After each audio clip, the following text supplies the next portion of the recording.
Саламатсыздар ма, құрметті оқырман қауым?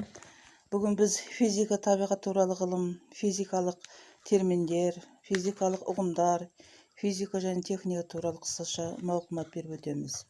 Физика табиғат туралы ғылым ретінде бірінші ұстаз атанған гректің ұлы ойшылы Аристотельдің шығармаларында кең түрде қарастырылған екен. Физика грекше сөзі болып табылады. Физис деген сөзден келіп шыққан.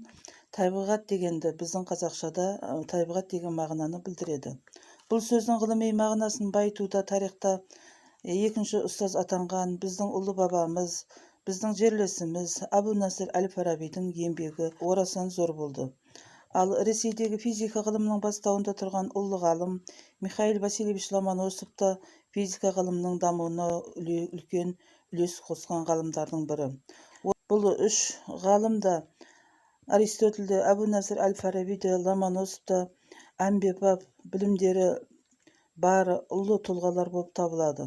Олар физика мен астрономияға да, ғылымның басқа салаларының қалыптасуына да, өркендеуіне де өздерінің үлестерін қосқан ғалымдар болып табылады. Ғылымның даму жолында ғалымдардың әрине кететұғын, қате жіберетұғын кездер болады. Мысалы, Аристотель дүниенің кіндігі жер деп есептеген, күн жерді айналады деген Птолемейдің көзқарасын қолдаған ғалым. Бірақ та ол бір ғана жерден қате кетті, екі жерден қате кетті деп біз оның басқа еңбектерін теріске шығара алмаймыз. Әрине бұл ол кезде телескоп жоқ болды. Обсерваториялар арнаулы осындай біздің үлкенді кіші телескоптарымыз жоқ болғандықтан олар өздерінің әрине есептеулерінде, әрине олардың көзқарастарында қателік кетуі әбден мүмкін. Әрине ол кезде ондай техника жоқ болған болатын. Олар өздерінің есептеулерінде болжам түрінде есептеулер жасаған. Ал физиканың негізгі мақсаты не деген сұраққа жауап беретін болсақ, физиканың негізгі мақсаты табиғатта болып жатқан әртүрлі физикалық құбылыстарды зерттеп, оларды өзара байланыстыратын заңдарды ашуында. Заңдарды ашу үшін құбылысты туғызған себеп не және оның салдары қандай деген сұраққа жауап беруіміз керек. Мысалға, дененің құлауы жердің оны өзіне тартуына байланысты туындайды. Жылдың 4 мезгілінің қыс, көктем, жаз, күз біздің Қазақстанда болады осындай 4 мезгіл ауысуы. Жердің күнді айнала эллипс бойыменен қозғалуы арқылы түсіндіріледі.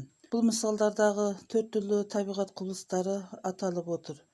Мысалға, дененің құлауы, жердің тартуы, жыл мезгілдерінің ауысуы, жердің күнді айнала қозғалуы. Дененің құлауы, жердің тартуы, жыл мезгілдерінің ауысуы, жердің күнді айнала қозғалуы, осындай құбылыстардың арасындағы байланыстарды зерттей келе, физикада Ньютон заңдары, астрономияда Кеплер заңдары ашылды. Осылайша табиғат құбылыстары арасындағы себеп-салдарлық байланыстарды табу арқылы табиғат заңдары дайындалды. Бұл заңдар менен алдағы уақытта кең түрде танысатын боламыз. Енді физиканың ғылыми тілін игеріп, заңдарын оқып үйрену үшін қолданылатын арнайы сөздерді терминдер деп атайды физика тілінде. Мысалы, жол, жылдамдық, күш сияқты сөздер физика тілінде жиі қолданылатын терминдерге жатады. Физикалық ұғым деген не деген сұрақ туады бұл жерде. Физикалық құбылыстар мен заңдылықтардың мағынасын терең ашып беретін арнайы терминдерді физикалық ұғымдар деп атайды.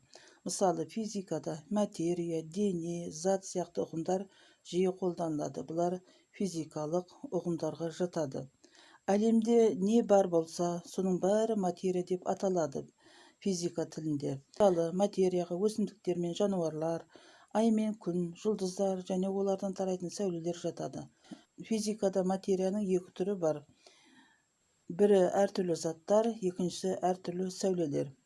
Кеңістікте белгілі пішіні және нақты көлемі бар жеке тұрған нәрсе дене деп аталады. Мысалы, ай, қасық, өшіргіш, үстел, судың тамшысы денелер болып табылады. Дене белгілі бір заттардан тұрады. дененің шығу тегін және сапалық қасиеттерін сипаттайтын материя түрін зат деп атаймыз. Онда зат дегеніміз не? Дененің шығу тегін және сапалық қасиеттерін сипаттайтын материя түрін зат деп атайды. Мысалы, затқа күміс, су және ауа жатады. Үстел дене болса, оны құрайтын ағаш зат. Шеге дене, шегені құрайтын темір зат. Ағаш та, темір де дененің сапалық қасиеттерін сипаттайды. Дене бір ғана заттан түзілуі мүмкін. Мысалы, су, оның буы және мұз, бұлардың барлығы да бір ғана заттан тұрады.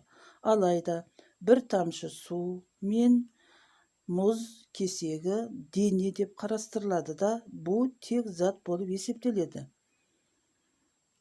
Өйткені будың денеге тән нақты көлемі және пішіні жоқ.